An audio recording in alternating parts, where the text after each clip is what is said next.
Welcome friends. तो आज हम इस वेबसाइट को रिव्यू देखेंगे। तो ये सिंपल वेबसाइट है। ये सिटी के लिए, आप अपने सिटी के लिए बना सकते हैं। इसमें आप देखें तो ये मेन पेज है, हमारा स्लाइडर है। ये हमारे पास इसके इंडिकेटर्स हैं, जहाँ पर ये भी इंडिकेटर्स हमने यूज़ किए हुए हैं। उसके बाद बटन है, 3 कार्ड्स यूज़ किए हैं। उसके बाद हमने फॉर्म भी एक रखा हुआ है। और इसमें ये हमने मेन्यू में ये बटन यूज़ किए हुए हैं। और ये मंसेरा मेन यही पेज है। उसके बाद टूरिस्ट पॉइंट्स भी बताए हुए हैं कि हमारे सिटी में टूरिस्ट पॉइंट कौन कौन से हैं। उनकी इमेजेस है, अभी ज़्यादा काम नहीं किया हुआ। तो उसके बाद हमारे पास फॉर्म है स्कैन में। उसके बाद हमारे पास फूड पॉइंट्स भी हैं, जहाँ पर हमने ये पिक्चर्स कुछ फूड की रखी हुई हैं। उसके बाद हमने एक फॉर्म बनाया हुआ है उस न्यूज़ के लिए। तो चलें अभी हम स्टार्ट करते हैं, इसे देखते हैं इसमें हमने क्या क्या किया हुआ है। तो पहले हम इंडेक्स पेज देखते हैं। इंडेक्स पेज कौन सा वाला पेज है, चलिए मैं आपको बता देता हूँ। ये इंडेक्स पेज हमारा मेन पेज। तो इसमें HTML5 का टेम्पलेट यूज़ की हुई है। हेड के अंदर ये मेटा टैग्स हमने यूज़ किए हुए हैं। उसके बाद हमने सिंपली बूस्ट मेटा टैग यहाँ तक आते हैं, ठीक है। तो उसके बाद हमने बूस्ट्रैप की CSS फाइल्स लिंक की हैं, बूस्ट्रैप और bootstrap.me.css। और हमने एक्सटर्नल CSS की फाइल एक अटैच की हुई है। उसके बाद हमने टाइटल दिया है मंसेरा। उसके बाद हमारी बॉडी यहाँ से स्टार्ट होती है। तो हेडर हमने यूज़ किया है। तो उसके बाद हेडर में हमने नेविगेशन एरिया के लिए नेव यूज़ किया है। नेव के अंदर हमने क्लासेस दिए हैं, ये डिफाइंड है, बूस्ट्रैप के अंदर प्री डिफाइंड है। तो नेव बार लाइट, मतलब कि ये इसका बैकग्राउंड के लिए, ठीक है। अब ये देख रहे हो ये वाइट कलर है बैकग्राउंड, ठीक है। तो नेव बार लाइट है और BG भी लाइट है। अब ये देखो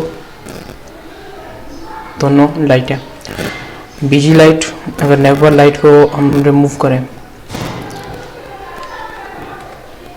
और इसको रिफ्रेश करें तो अब देख रहे हो कि बाय डिफ़ॉल्ट भी लाइट ही होता है, हमें लाइट डालने की ज़रूरत नहीं है। अगर हम डार्क यूज़ करना चाहें तो डार्क हम लोग डाल सकते हैं। यहाँ पर लाइट की जगह डार्क अगर मैं कर दूँ और इसको रिफ्रेश कर दूँ, सॉरी नेवर डार्क, डार्क होना चाहिए। ओह सॉरी नेवर लाइट ही होगी। तो BG को डार्क करते हैं, क्योंकि मैं आपको बताऊंगा क्यों वो लाइट डार्क में कन्वर्ट नहीं हो रहा था। क्योंकि ये आप देख रहे हो, ये हमने जो बटन्स यूज़ किए हुए हैं ना, तो इसको हमने आगे जाके बाद में यूज़ किए है कलर। तो अभी हम यहाँ पर इसे लाइट कर देते हैं। तो यहाँ पर डार्क करने या ना करने से, इसके होने या ना होने से कोई फ़र्क ज़्यादा नहीं पड़ता है, ठीक है। तो उसके बाद हम लोग इमेज में आ जाते हैं। तो इमेज नेव के अंदर हमेशा हम एंकर टैग यूज़ करते हैं।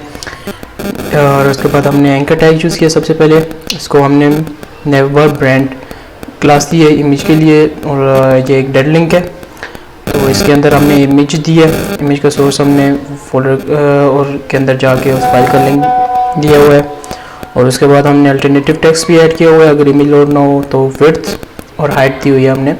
तो अगर आपको याद हो तो हम वैसे स्टाइल यूज़ करके उसके अंदर विड्थ और हाइट देते होते हैं। तो हमने जहाँ पर कॉलन नहीं यूज़ किया, हमने इक्वल टू यूज़ किया है। अगर हम लोग ऐसे कॉलन सिंपल यूज़ करते तो फिर हमें स्टाइल टैग की ज़रूरत पड़ती, मगर हमने यहाँ पर इक्वल टू का यूज़ किया है तो ये वर्क करेगा। और तो सिंपली यहाँ पर अब हम जाते हैं मेन्यू के अंदर। मेन्यू में मतलब ये अभी तक हमने ये अपना ये, ठीक है, ये इमेज इंसर्ट किया। अब हम इस पर मूव कर रहे हैं। मेन्यू के अंदर आ जाते हैं। हमने अनऑर्डर्ड लिस्ट को यूज़ किया है। तो लिस्ट में यहाँ पर लिख देता हूँ, ठीक है।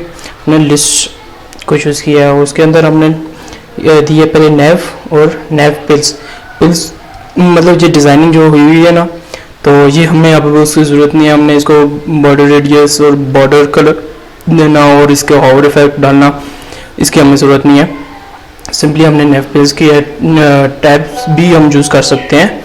तो नेव आइटम हमने रखा हुआ है लिस्ट आइटम में। लिस्ट आइटम के अंदर हमने एंकर टाइप को यूज़ किया है वो है लिंक डालने के लिए। तो उसके बाद हमने नेव लिंक क्लास दी है इसको, ठीक है। उसके बाद डेड लिंक है। उसके बाद हमने एक बटन बनाया हुआ है। तो बटन के लिए हमने क्लास दी है पहले बटन, फिर उसके बाद बटन आउटलाइन कलर देने के लिए, ठीक है। ये कलर जो है ना, ये कलर हमने खुद अपनी चॉइस से अगर चेंज करना चाहते हैं तो चेंज कर लिया है, ठीक है हमने। और इसके बाद अगर आप देखें तो सिंपल जी है कि यहाँ पर हमें इसे करना है, कलर चेंज कर देना है यहाँ पर, ये सक्सेस की जगह कोई भी और कलर, वो भी मैं चेंज करके नहीं बता रहा। सेम जी 3 लिंक हमने सर्च किए हुए हैं, सेम क्लासेस यूज़ की हैं, बस सिर्फ इधर नाम हमने चेंज किए हुए हैं। तो उसके बाद सर्च बार पर आ जाते हैं। सर्च बार के लिए हमने फॉर्म यूज़ किया है, तो फॉर्म नेव के अंदर ही यूज़ कर रहे हैं, ठीक है। हम अभी ये सब कुछ नेव के अंदर ही यूज़ कर रहे हैं। फॉर्म को आईडी दी है फ्लैक्स, ठीक है, डी फ्लैक्स। उसके बाद हमने इनपुट रखा हुआ है। इनपुट किस लिए? ये सर्च एरिया के लिए, इसके लिए हमने इनपुट यूज़ किया हुआ है।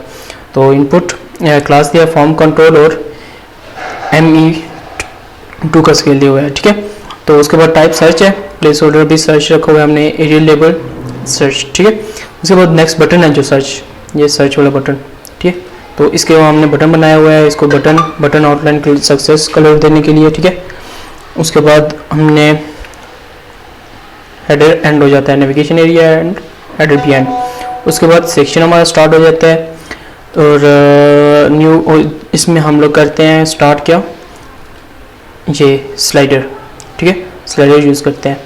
तो स्लाइडर के लिए हम लोग सिंपल जो यहाँ से क्राउजल स्टार्ट होता है और अभी यहाँ पर हम लोग क्राउजल को देखते हैं। तो पहले हमने इंडिकेटर के लिए दिखाना है, ठीक है। यहाँ पर इंडिकेटर्स के लिए क्राउजल इंडिकेटर्स क्लास यूज़ करेंगे डिव के लिए। उसके अंदर हमने बटन्स बनाने हैं, बटन्स को हमने इसको क्लासेस देनी है, क्लासेस हमने एक्टिव देनी है, ठीक है, फर्स्ट एक्टिव होगा। और उसके बाद हमने स्लाइड 1 एरिया लेबल, मतलब कि अगर इस पर क्लिक करें नेक्स्ट तो ये एरिया, ये स्लाइड 1 शो करिए, ये वाला स्लाइड हमने इंडिकेटर यूज़ कर रहे हैं, ठीक है पहले। तो सेकंड के लिए भी सेम ही होगा, बस इधर स्लाइडर 1 आ जाएगा, इधर स्लाइडर 2 आ जाएगा। तो ये चीज़ें सेम रहेंगी। यहाँ पर आईडी जो देनी है ना, वो सेम आईडी देनी है जो आपने डिव को दी हुई है, ठीक है, क्योंकि ये डिव के अंदर ही रखा हुआ है हमने। तो यहाँ पर ये इंडिकेटर्स एंड हो जाते हैं,